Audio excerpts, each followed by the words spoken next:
Hi, it is about 105 degrees out here, and we're headed for even more of this type of real hot and awful weather, and I'm nervous about it, so I thought I'd come out here and talk about succulent propagation and the benefits of leaving bits of plants out to get dry and crusty for long periods if you want more of them. So as you all know, I love my different succulents, and I have some new individual plants kind of starting to go here on this paper. Should have the date someplace, but I didn't check it out.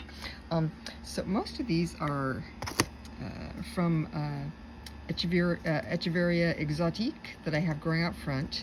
It is your classic kind of rosette-shaped Echeveria succulent. They make beautiful little plants.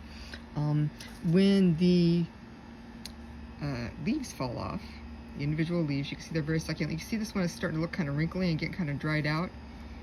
And you can see there at the base of it is developing what they call a callus. That's what they form when they are left in these kind of dire conditions.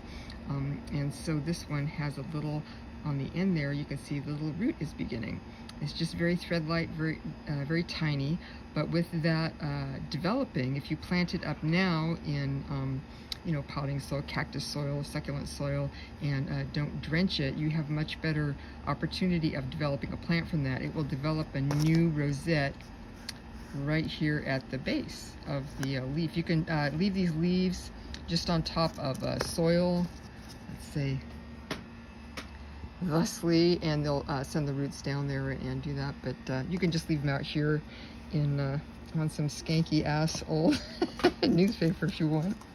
If you find any bits of stem, you can see these rosette plants grow off of a stem like that.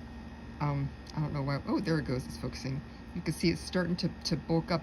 This one had been bullied by this Haworthia. These are spectacular, gorgeous zebra plants, sometimes they call them.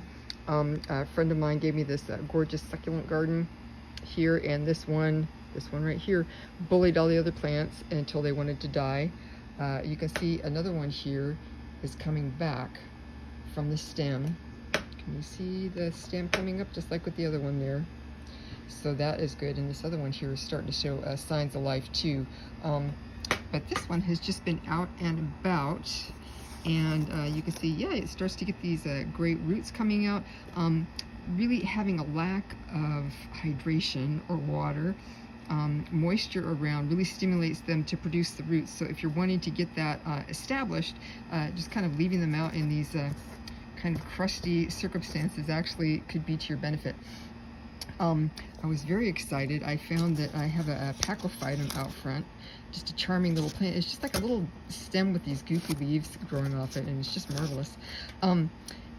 This leaf had fallen off spontaneously, and you can see it has this kind of developing this little nub thing here at the end.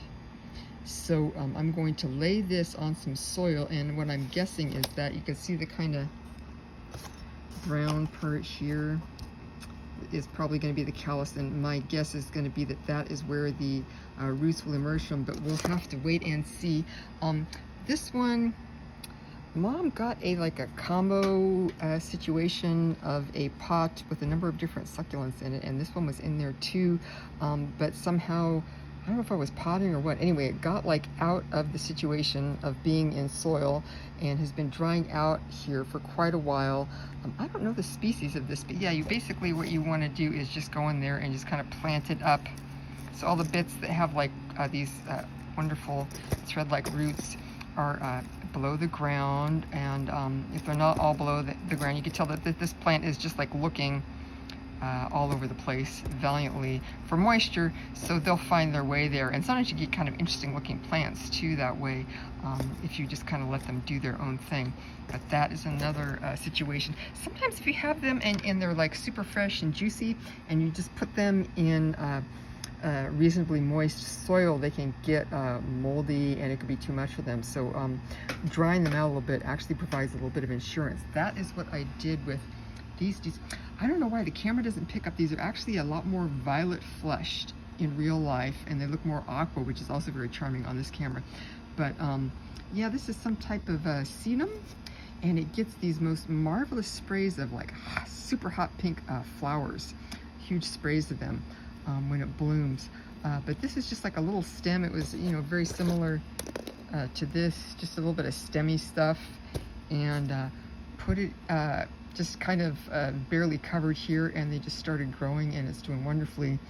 I think this is a California poppy that's self-seeded and hasn't been getting enough water. It's getting really hot. I'm really actually sweating. It's a good thing that this is facing away from me and not towards me, so you can see my sweaty face here. Other than that, I've just been potting up some mints. I think it's just like a spearmint or something. I wish that you could smell it because they just have a fantastic smell. We've been growing them under the roses. I just cut these.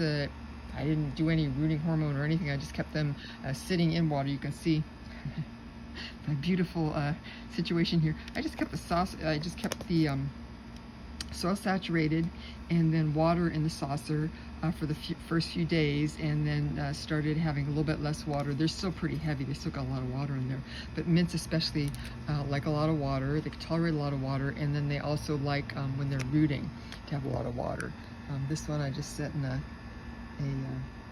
old cottage cheese mug or something, pot, bowl, jar, plastic. Anyway, the heat is getting to me. I'll just end up here by showing you my incredible pregnant again plant. Look at that caudex. It's just, I can't get over it. It's really getting this kind of wonderful cracking to it, as well as the layers peeling away. It's just marvelous.